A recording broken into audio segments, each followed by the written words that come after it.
उत्तराखंड के वनंतरा रिजॉर्ट में काम करने वाली रिसेप्शनिस्ट अंकिता भंडारी 18 सितंबर 2022 को अचानक रहस्यमय तरीके से वनंतरा रिजॉर्ट से गायब हो गई। अंकिता भंडारी उत्तराखंड के पौड़ी गढ़वाल जिले के एक छोटे से गांव श्रीकोट की रहने वाली थी। अंकिता के गांव श्रीकोट तक जाने वाले रास्ते बहुत दुर्गम और खड़ी चढ़ाई वाले हैं। वहां पर जीवन बहुत ही कठिन है। अंकिता के पिता वीरेंद्र भंडारी पहले सिक्योरिटी गार्ड की नौकरी किया करते थे, लेकिन किसी वजह से उनकी नौकरी चली गई थी। अंकिता की मां सोनी देवी आंगनवाड़ी कर्मचारी हैं। अंकिता ने 12th की पढ़ाई पूरी करने के बाद होटल मैनेजमेंट का कोर्स कर लिया था। परिवार की आर्थिक स्थिति ठीक न होने के कारण अंकिता जॉब ढूंढ रही थी। उसी समय उत्तराखंड के जिला पौड़ी गढ़वाल के यमकेश्वर ब्लॉक में वनंतरा नाम के एक रिजॉर्ट में रिसेप्शनिस्ट की जगह खाली थी। उस रिजॉर्ट को बीजेपी और पूर्व राज्य मंत्री रह चुके विनोद आर्य का बेटा पुलकित आर्य चलाता था। पुलकित ने रिसेप्शनिस्ट की जॉब के लिए OLX पर एक ऐड चलवाया था। उस ऐड पर जम्मू के रहने वाले एक लड़के पुष्पदीप की नजर पड़ी। उस समय पुष्पदीप उत्तराखंड की रहने वाली अपनी दोस्त अंकिता भंडारी के लिए जॉब ढूंढ रहा था। पुष्पदीप और अंकिता भंडारी की दोस्ती इंस्टाग्राम पर हुई थी। पुष्पदीप ने वनंतरा रिजॉर्ट के मालिक पुलकित आर्य से फोन पर इस जॉब के बारे में बात की और फिर उसने पुलकित का मोबाइल नंबर अपनी दोस्त अंकिता को दे दिया। इसके बाद अंकिता ने भी पुलकित आर्य से इस जॉब के बारे में बात की। अंकिता को वो जॉब आसानी से मिल गई थी और अब बस उसे वनंतरा रिजॉर्ट जाकर ज्वाइनिंग करनी थी। फिर 28 अगस्त 2022 को अंकिता भंडारी अपने पिता के साथ गांव से करीब 130 किलोमीटर दूर वनंतरा रिजॉर्ट में चली आई। उस समय अंकिता के पिता को भी वो रिजॉर्ट अपनी बेटी की जॉब के लिए सही लगा। बातचीत करने पर वहाँ के स्टाफ वाले भी उन्हें ठीक लगे, इसीलिए वहाँ के माहौल से संतुष्ट होकर पिता वीरेंद्र भंडारी बेटी अंकिता को उस रिजॉर्ट में छोड़कर वापस अपने गांव श्रीकोट चले गए। इधर कुछ औपचारिकताओं को पूरा करने के बाद अंकिता ने 10,000 रुपए की सैलरी पर रिसेप्शनिस्ट का काम करना शुरू कर दिया। साथ ही रिसेप्शन के पास वाला कमरा अंकिता को रहने के लिए दे दिया गया। जॉब शुरू करने के बाद शुरुआती दिनों में तो अंकिता को उस रिजॉर्ट का माहौल काफी अच्छा लगा, लेकिन फिर कुछ ही दिनों के बाद अंकिता को महसूस होने लगा था कि उसने ये जॉब करके अपने जीवन की सबसे बड़ी भूल कर दी। वनंतरा रिजॉर्ट में आने के कुछ ही दिनों बाद उस रिजॉर्ट में किसी गेस्ट ने शराब के नशे में अंकिता को जबरदस्ती गले लगाने की कोशिश की। शुरू में तो अंकिता के साथ रिजॉर्ट के मालिक पुलकित आर्य का व्यवहार बहुत अच्छा था और उस दिन भी उसने ही अंकिता को उस शराबी गेस्ट से बचाया था। हालांकि पुलकित के असिस्टेंट मैनेजर अंकित गुप्ता ने इस मामले पर अंकिता भंडारी को चुप रहने को कहा था। अंकिता ने ये बातें चैट के जरिए अपने जम्मू के दोस्त पुष्पदीप को बताई थी। फिर एक दिन वनंतरा रिजॉर्ट के मालिक पुलकित आर्य ने अंकिता से कहा कि आज कुछ गेस्ट आने वाले हैं और रिजॉर्ट के सारे कमरे पहले ही भरे पड़े हैं। उसने कहा कि जब तक गेस्ट यहाँ रहेंगे तब तक तुम मेरे कमरे के साथ वाले कमरे में रह लेना और जब वो गेस्ट चले जाएंगे तो तुम वापस अपने कमरे में शिफ्ट हो जाना। अंकिता अपने बॉस की ये बात मान गई। उस दिन अंकिता जिस कमरे में रुकी थी वो कमरा अंदर से पुलकित के कमरे से कनेक्टेड था, यानी पुलकित अंकिता के कमरे में बिना रोक टोक आ जा सकता था। और जब अंकिता उस कमरे में शिफ्ट हो गई तो उस रात पुलकित अंकिता के कमरे में घुस गया। उसने अंकिता के कमरे में बैठकर शराब पी। इसके बाद वो अंकिता को जबरदस्ती किस करने की कोशिश करने लगा। पुलकित की इस घिनौनी हरकत से अंकिता डर गई। उसने पुलकित का विरोध किया और उसे खूब खरी खोटी सुनाई। अंकिता का गुस्सा और ऐसा रवैया देखकर पुलकित ने तुरंत अपना रंग बदल लिया और वो अंकिता से माफी मांगने लगा। इतना ही नहीं, पुलकित ने कई बार अंकिता को ड्राइविंग सिखाने के बहाने उसके करीब आने की कोशिश की, लेकिन अंकिता ने हर बार उसके मंसूबों पर पानी फेर दिया। धीरे धीरे वनंतरा रिजॉर्ट में अंकिता का जीना मुश्किल होने लगा। एक रिपोर्ट्स के मुताबिक अंकिता का दोस्त पुष्पदीप 14 और 15 सितंबर को वनंतरा रिजॉर्ट में रुका भी था। फिर 16 सितंबर को वो वापस जम्मू लौट गया था। इसके बाद 17 सितंबर की रात को अंकिता और पुष्पदीप की व्हाट्सएप चैट के जरिए बात हुई। उसने पुष्पदीप को बताया कि वो वनंतरा रिजॉर्ट में खुद को बहुत अनसेफ महसूस कर रही है। उसने व्हाट्सएप चैट में बताया कि असिस्टेंट मैनेजर अंकित गुप्ता उसके पास आया और कहने लगा कि उसे कुछ बात करनी है, जिसके बाद अंकिता उसके साथ थोड़ा साइड में चली गई। इसके बाद अंकित गुप्ता ने अंकिता भंडारी से कहा कि सोमवार को यानी 19 सितंबर को एक VIP गेस्ट आने वाले हैं, उन्हें एक्स्ट्रा सर्विस देनी है और इस एक्स्ट्रा सर्विस के लिए गेस्ट 10,000 रुपए देने को तैयार है। इस पर अंकिता भंडारी ने कहा कि इसमें मैं क्या कर सकती हूँ। अंकित गुप्ता ने उससे कहा कि तुम बोल रही थी ना तुम स्पा वगैरह भी करोगी। अंकित गुप्ता की इस बात पर अंकिता गुस्से से फट पड़ी। वो अंकित गुप्ता पर भड़क गई। अंकिता भंडारी का ये रूप देखकर अंकित गुप्ता ने कहा कि ये गवारों वाली हरकतें मत करो, गेस्ट देख रहे हैं। अंकिता ने कहा कि मैंने तो बस ये बोला था कि रिजॉर्ट में स्पा वगैरह भी खोलते हैं, लेकिन इसमें मेरी बात कहाँ से आ गई? यानी इसमें मेरे स्पा देने और एक्स्ट्रा सर्विस देने वाली बात कहाँ से आ गई? उसने अंकित गुप्ता से कहा कि मैं गरीब जरूर हूँ, लेकिन तुम्हारे रिजॉर्ट के लिए मैं खुद को 10,000 में नहीं बेचूंगी। अंकिता भंडारी का जवाब सुनकर अंकित ने अपनी बात बदलते हुए कहा कि वो उससे ऐसा करने के लिए नहीं कह रहा है, बल्कि वो तो उससे किसी और लड़की के लिए पूछ रहा था जो इस काम को करने के लिए तैयार हो। इसके बाद अंकिता भंडारी ने अपने दोस्त पुष्पदीप को बताया कि वो जानती है अंकित का ये ऑफर केवल उसी के लिए था, और अंकित ने जानबूझकर उसे 10,000 रुपए के बारे में सुनाया था ताकि 10,000 का अमाउंट सुनकर मैं एक्स्ट्रा सर्विस देने के लिए तैयार हो जाऊंगी। अंकिता ने अपने दोस्त से कहा कि अगर उन्होंने दोबारा मुझे ऐसा करने के लिए कहा तो मैं यहाँ काम नहीं करूंगी। उसने वनंतरा रिजॉर्ट के बारे में बोलते हुए कहा कि ये कितना गंदा होटल है, और आप भी समझ सकते हैं कि यहाँ एक्स्ट्रा सर्विस देने से उन लोगों का क्या मतलब रहा होगा। एक 19 साल की बच्ची जो अपने ऊपर अपने परिवार की इतनी बड़ी जिम्मेदारी लेकर चल रही हो, उसे मजबूर समझकर उससे किस तरह का काम करने का दबाव बनाया जा रहा था, ये अपने आप में बहुत शर्म की बात थी। इसके बाद 18 तारीख को शाम करीब 4 बजे के आसपास किसी बात को लेकर वनंतरा रिजॉर्ट के मालिक पुलकित से अंकिता की लड़ाई हो गई। उस दिन रिजॉर्ट के कई कर्मचारियों ने भी अंकिता को रोते हुए देखा था और फोन पर मदद की गुहार लगाते हुए भी सुना था। हेलो मैम, मैम करण बोल रहा हूँ, क्या हो गया? प्लीज मेरा बैग ऊपर ले जा दो दुकानदार। चल चलो गाड़ी घुमा, चल नीचे चल, नीचे चल, नीचे चल। आ रहे मैम, हम आ रहे हैं, 2 मिनट बस। वनंतरा रिजॉर्ट के एक कर्मचारी का कहना था कि जब अंकिता मैम रो रही थी तब अंकित गुप्ता उनके सामने हाथ उठाकर डांस कर रहा था, यानी वो उसका मजाक उड़ा रहा था। 18 सितंबर 2022 को शाम 6 बजे अंकिता के दोस्त पुष्पदीप ने जब उसे फोन किया तो अंकिता फोन पर रोने लगी। उसने पुष्पदीप को बताया कि असिस्टेंट मैनेजर अंकित ने उसका मुंह दबाया है और उसके हाथ को भी मरोड़ दिया था। अंकिता ने बताया कि इसके बाद रिजॉर्ट के मालिक पुलकित आर्य ने पुलिस को फोन किया था और वो मेरे बारे में पुलिस वालों से कह रहा था कि यहाँ पर एक अश्लील लड़की है, उसे पकड़कर यहाँ से ले जाओ। अंकिता की ये बात सुनकर पुष्पदीप घबरा गया। उसने अंकिता से पूछा कि आखिर उन्होंने तुम्हारे साथ ऐसा क्यों किया?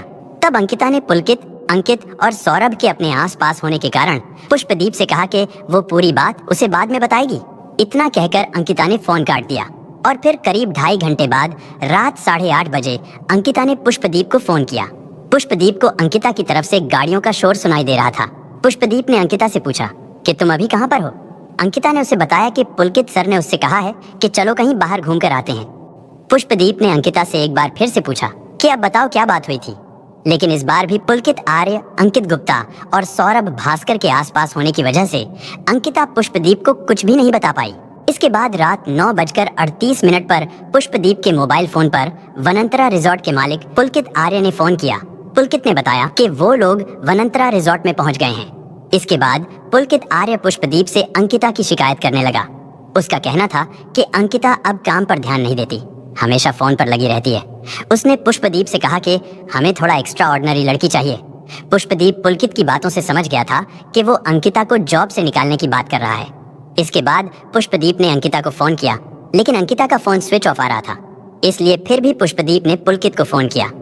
पुष्पदीप ने उसे कई बार फोन किया, लेकिन अब पुलकित ने फोन नहीं उठाया और फिर कुछ देर बाद पुलकित का फोन भी स्विच ऑफ हो गया। अब पुष्पदीप को लगने लगा था कि अंकिता जरूर किसी बड़ी मुश्किल में है, वरना रिजॉर्ट पहुंचते ही वो उसे फोन जरूर करती। इसके बाद 18 सितंबर की रात को ही वनंतरा रिजॉर्ट में काम करने वाले एक कर्मचारी से भी पुष्पदीप की बात हुई। पुष्पदीप ने उस कर्मचारी से पूछा कि क्या अंकिता मैम रिजॉर्ट में पहुंच गई है? उस कर्मचारी ने बताया कि हमने सुना है वो रिजॉर्ट में पहुंच गई है, लेकिन हमने उन्हें अभी तक देखा नहीं है। उसने बताया कि अंकित सर उनके लिए खाना लेकर गए थे और शायद अब तक तो वो खाना खाकर सो भी गई होंगी।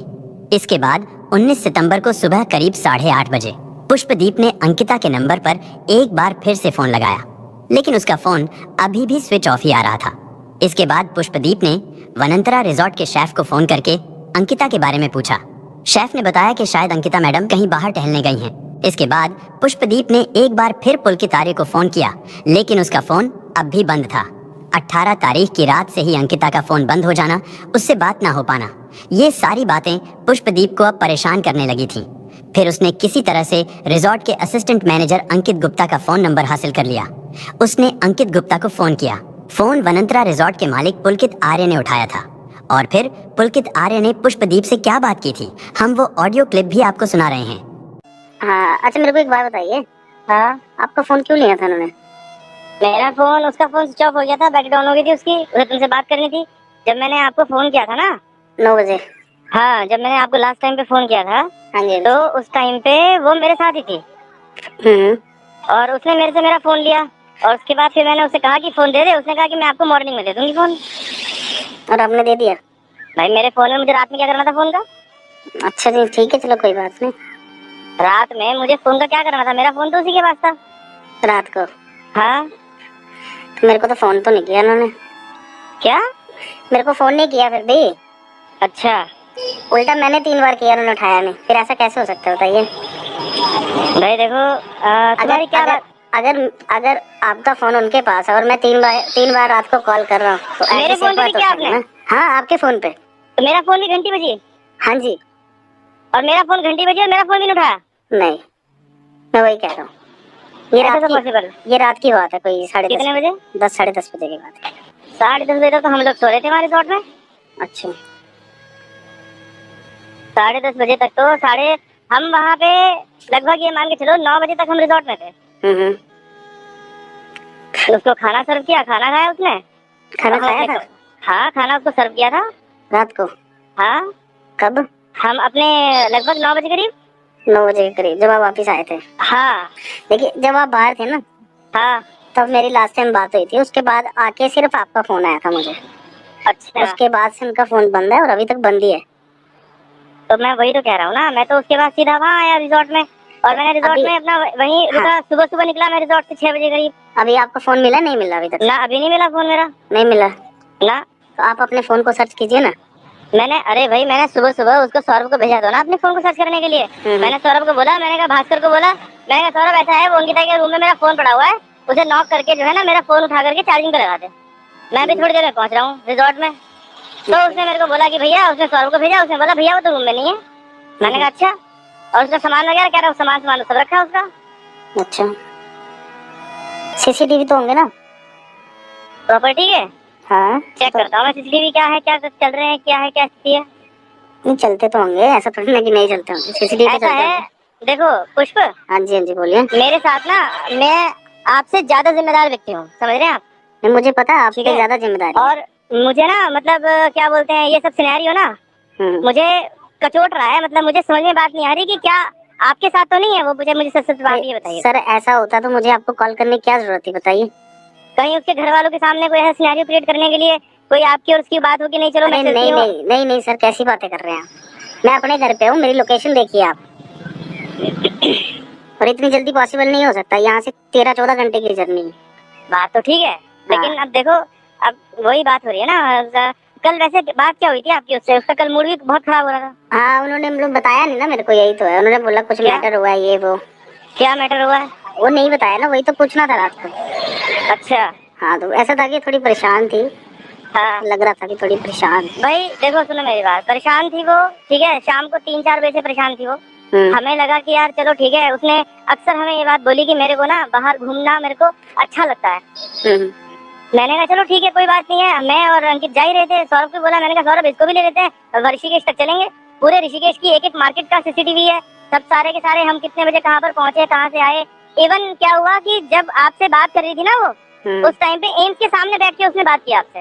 हाँ, हाँ, और हम एम्स के सामने वाले गेट पे बैठ के उसने बात की आपसे, और हम वहीं पर खड़े होकर के बात करते रहे। हम वहीं पर खड़े होकर वेट करते रहे उसका कि कब तुम्हारी बात खत्म हो और कब हम चले यहाँ से। ओके, तो आप बाहर कब गए थे? कहाँ? बाहर कब गए थे आप? रिजॉर्ट से 6 बजे? हाँ, रिजॉर्ट से लगभग 6 बजे तो नहीं गया था। हम लोग गए थे कोई ऐसे 6:30-7, अब एग्जैक्ट टाइम तो मेरे को ध्यान नहीं है। अच्छा अच्छा, तो 9 बजे वापस आ गए थे? हाँ, 9 बजे तक आ गए थे वापस। अच्छा, रात तक तो रूम में थी ना? रात तक रूम में थी वो। अच्छा अच्छा, मैं कह रहा हूँ जैसे कुछ अपडेट मिलेगा हम आपको कांटेक्ट कर लेंगे। मतलब आपको कुछ तो पता होगा ना कि कब गए कब नहीं गए, कुछ तो पता होगा। मैं यहाँ बैठा थोड़ी ना था देखने के लिए। नहीं, मेरे को एक बात बताओ, जब आप साहब रात को इकट्ठे गए थे तो उसके बाद वापस आई थी वो या नहीं आई थी? क्यों नहीं? तो जरूर आई थी। आई थी, बिल्कुल आई थी। खाना खाया था उन्होंने? हाँ, मैंने खाना भी दिया था उन्हें। तो उन्होंने खाया था? अब ये तो मैं नहीं बता सकता। अच्छा अच्छा, तो मतलब फिर ये सुबह ही निकले, अगर निकले हैं तो? पता नहीं भैया, मेरे को कुछ भी, मेरा खुद दिमाग खराब हो रखा है। हम लोग सुबह से यही सोच रहे हैं। देखो इधर दिमाग बोले, उधर दिमाग बोले। वाली कोई बात नहीं है। देखो अगर कोई भी बंदा स्टाफ का इन्वॉल्व हुआ ना बीच में तो अच्छा नहीं होगा, ठीक है ना। मैं धमकी नहीं दे रहा हूँ, मैं बस सिर्फ बता रहा हूँ। चाहते हैं हमें पता लग जाए क्या बात है। नहीं वो तो अच्छी बात है, आपको पता लग जाए। हम आपके भी साथ यही है तो चाहते आप बता दो, आपके साथ है तो आप बता दो। बल्कि हैं। अरे मेरे साथ होता मैंने फोन क्यों करना है यार, कैसी बातें कर रहे हो तुम भी यही बोल रहे हो, तुम्हारे साथ भी यही बोल रहे हैं। अब बस भैया वही बात है ना, हम भी क्या करें बताओ, हम तो ठीक है ना, खुद परेशान हो गए देखो हैं। भाई पता क्या है, लास्ट टाइम बंदा तुम्हारे साथ है, तुमसे ही पूछना है ना, मैंने किसी और से थोड़ी ना पूछना। बताओ। जो ऑडियो रिकॉर्डिंग अभी आपने सुनी वो अंकिता के दोस्त पुष्पदीप की पुलकित आर्य और अंकित गुप्ता से हुई बातचीत का थोड़ा सा हिस्सा था, जिसे पुष्पदीप ने रिकॉर्ड कर लिया था। पुष्पदीप ने रिजॉर्ट के मैनेजर सौरभ भास्कर से भी बात की थी।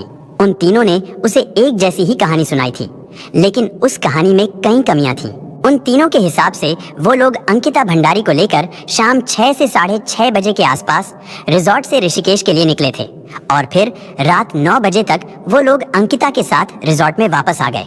फिर लगभग 9 बजे के आसपास ही अंकित गुप्ता ने अंकिता भंडारी के रूम में उसका खाना पहुंचाया था। लेकिन एक बात जो समझ में नहीं आती कि आखिर रिजॉर्ट वापस लौटने के बाद अंकिता ने पुलकित का फोन क्यों लिया था। रिजॉर्ट में बिजली होने के बावजूद भी अंकिता ने अपना फोन चार्ज क्यों नहीं किया और उसे ऑन क्यों नहीं किया। और अगर उस समय पुलकित का फोन अंकिता के पास ही था और जब पुष्पदीप बार बार पुलकित को फोन कर रहा था तो अंकिता ने उसके फोन का जवाब क्यों नहीं दिया था। खैर, पुलकित के हिसाब से सभी लोग रात 10 से 10:30 बजे के आसपास सोने चले गए। अगली सुबह यानी 19 सितंबर को पुलकित ने अपना फोन लेने के लिए अंकित गुप्ता को अंकिता भंडारी के कमरे में भेजा तो उस समय पहली बार पता चला कि अंकिता भंडारी गायब है। पुष्पदीप के लगातार सवालों से पुलकित और अंकित गुप्ता इतना चिढ़ गए कि उन्होंने अंकिता के गायब होने के पीछे पुष्पदीप का ही हाथ बता दिया। लेकिन 19 सितंबर को ही पुलकित ने पटवारी के पास जाकर अंकिता भंडारी के लापता होने की रिपोर्ट लिखवा दी। अब सवाल ये कि आखिर पटवारी को रिपोर्ट क्यों लिखवाई, क्योंकि रिपोर्ट लिखना तो पुलिस का काम है। दरअसल उत्तराखंड के दूर दराज के इलाकों में जहां पुलिस नहीं पहुंच पाती वहां पर पटवारी और नायब तहसीलदार ही वहां के इलाकों को राजस्व कार्यों के साथ साथ देखते हैं और ऐसी व्यवस्था उत्तराखंड में कम अपराध होने की वजह से थी। लेकिन अब हालात कुछ और हैं। खैर, पुष्पदीप को अंकिता भंडारी के घर का फोन नंबर नहीं पता था, इसलिए उसने बहुत खोजबीन के बाद इंस्टाग्राम पर अंकिता के कजिन को ढूंढकर उससे अंकिता के घर वालों का फोन नंबर लिया और फिर 12 बजे के आसपास उसने अंकिता के पिता वीरेंद्र भंडारी को फोन किया और उन्हें बताया कि उनकी बेटी वनंतरा रिजॉर्ट से लापता हो गई है। उधर पुलकित आर्य ने भी वीरेंद्र भंडारी को फोन करके अंकिता के लापता होने के बारे में बता दिया था। अंकिता के पिता वीरेंद्र भंडारी 19 सितंबर की शाम को वनंतरा रिजॉर्ट के लिए निकल गए और वो लोग रात तक ऋषिकेश पहुंच गए। 20 सितंबर को वो लोग चीला चौकी फिर लक्ष्मण झूला पुलिस थाने पहुंचे। वहां से उन्हें पटवारी वैभव का मोबाइल नंबर मिला। उन्होंने पटवारी को फोन करके बताया कि साहब मुझे अपनी बेटी के लापता होने की रिपोर्ट लिखवानी है। लेकिन बाद में पता चला कि पटवारी वैभव और पुलकित आर्य के बीच बहुत गहरी दोस्ती है, इसीलिए पटवारी वैभव ने जानबूझकर 20 सितंबर को छुट्टी ले ली थी। पटवारी वैभव की जगह जिस दूसरे पटवारी ने उस दिन चार्ज लिया था उसने भी वीरेंद्र भंडारी की बेटी अंकिता की गुमशुदगी की रिपोर्ट लिखने से इनकार कर दिया। अपनी बेटी की गुमशुदगी की रिपोर्ट लिखवाने के लिए पिता वीरेंद्र भंडारी घंटों तक पटवारी और पुलिस स्टेशन के चक्कर लगाते रहे, जबकि पुलकित आर्य और उसके पिता को उसी पुलिस स्टेशन में इज्जत से बैठाकर चाय पिलाई जा रही थी। और फिर थक हार कर अंकिता के पिता डीएम के पास पहुंचे। आखिर में डीएम के हस्तक्षेप के बाद ये मामला पुलिस को सौंप दिया गया। इसके बाद 21 सितंबर को इस मामले में पहली बार पुलिस ने एफआईआर लिखी। उधर 21 सितंबर को अंकिता का दोस्त पुष्पदीप भी जम्मू से वनंतरा रिजॉर्ट पहुंच गया। उसने अंकिता के परिवार को अंकिता से हुई अपनी व्हाट्सएप चैट और पुलकित आर्य तथा वनंतरा रिजॉर्ट के स्टाफ से हुई बातचीत की ऑडियो रिकॉर्डिंग भी सौंप दी, जो कि पब्लिक भी हो गई। उसने पुलिस को भी अपना बयान दिया। मुख्य आरोपी पुलकित आर्य और उसके दोनों आरोपी दोस्त अंकित और सौरभ अंकिता के लापता होने के दिन से ही फरार चल रहे थे। इसके बाद लक्ष्मण झूला पुलिस ने शुक्रवार यानी 23 सितंबर को तीनों आरोपियों को गिरफ्तार कर लिया। पूछताछ के दौरान उन तीनों ने बताया कि घटना वाली रात आपसी विवाद के चलते अंकिता भंडारी को चीला नहर में धक्का दे दिया, जिस कारण उसकी डूबने से मौत हो गई। 24 सितंबर को उत्तराखंड एसडीआरएफ ने चीला नहर से अंकिता भंडारी का शव बरामद कर लिया था। इसके बाद पुलिस ने अंकिता भंडारी की गुमशुदगी के मामले में अरेस्ट किए गए आरोपियों के खिलाफ हत्या और सबूत मिटाने की धाराएं बढ़ा दी थी। पुलिस ने चीला नहर के आसपास के सीसीटीवी कैमरों की फुटेज निकलवाई। पुलिस को एक सीसीटीवी फुटेज में पुलकित आर्य, अंकित गुप्ता और सौरभ के साथ अंकिता भंडारी भी दिखाई दे रही थी। वो चारों एक बाइक और एक स्कूटी पर जाते हुए दिखाई दे रहे थे, लेकिन वापस रिजॉर्ट लौटते समय सीसीटीवी फुटेज में अंकिता भंडारी उन तीनों के साथ नहीं दिखी।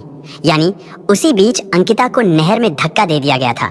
इसके बाद उन तीनों ने पुलिस को उलझाने के लिए एक झूठी कहानी घड़ ली और फिर वही कहानी उन्होंने अंकिता के दोस्त पुष्पदीप को भी सुना दी।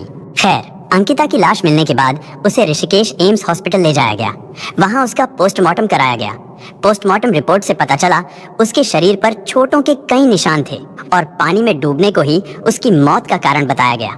कई मीडिया रिपोर्ट्स में ये बताया गया था कि पोस्टमार्टम रिपोर्ट में अंकिता के साथ दुराचार का कोई सबूत नहीं मिला था, लेकिन कुछ चश्मदीदों ने एम्स हॉस्पिटल में अंकिता की लाश को देखा था और उनका कहना था कि उसे बुरी तरह से नोचा गया था।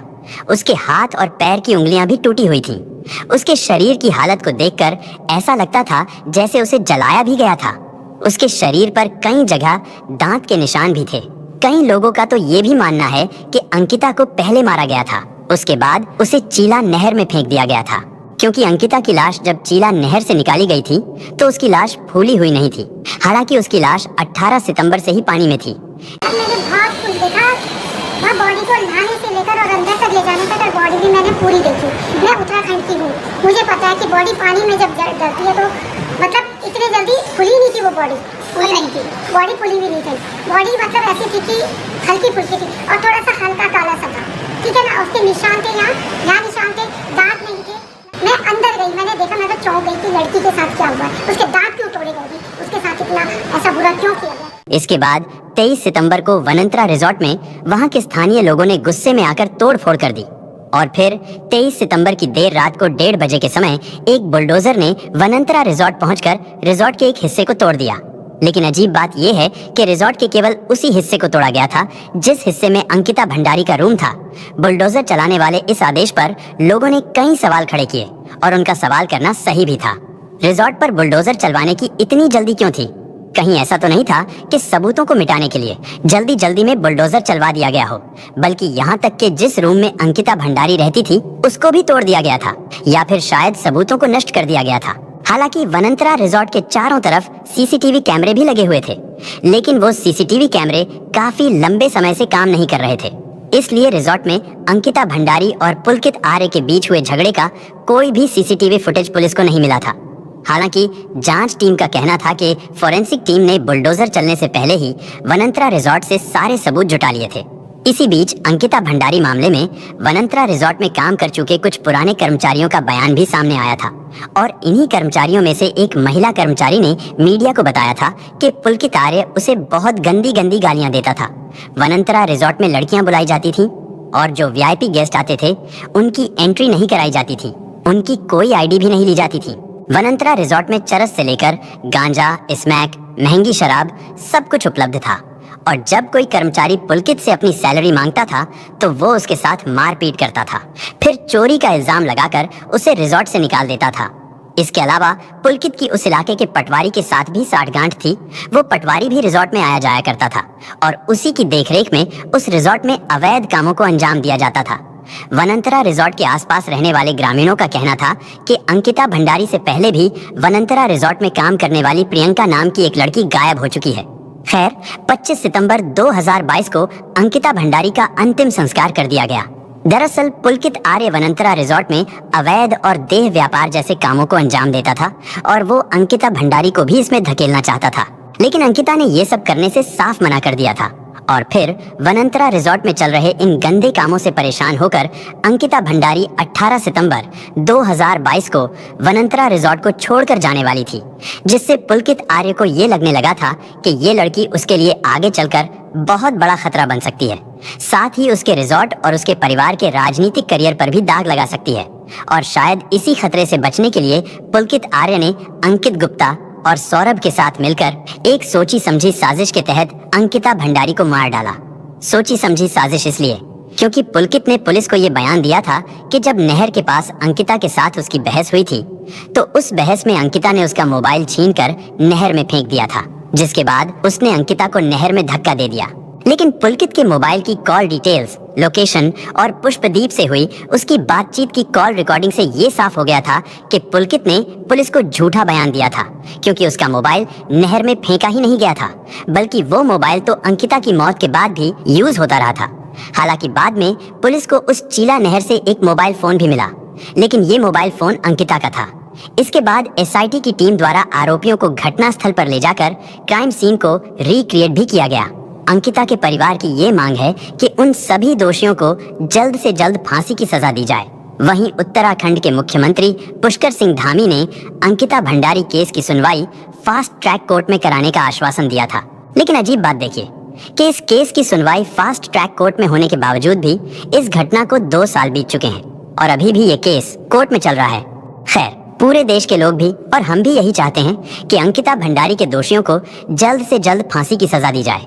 दोस्तों, वैसे तो सजा देने का काम कोर्ट का है और इनके किए की सजा भी इन तीनों को कोर्ट में जरूर मिल जाएगी, लेकिन फिर भी आपके हिसाब से अंकिता भंडारी के दोषियों को क्या सजा मिलनी चाहिए? कमेंट बॉक्स में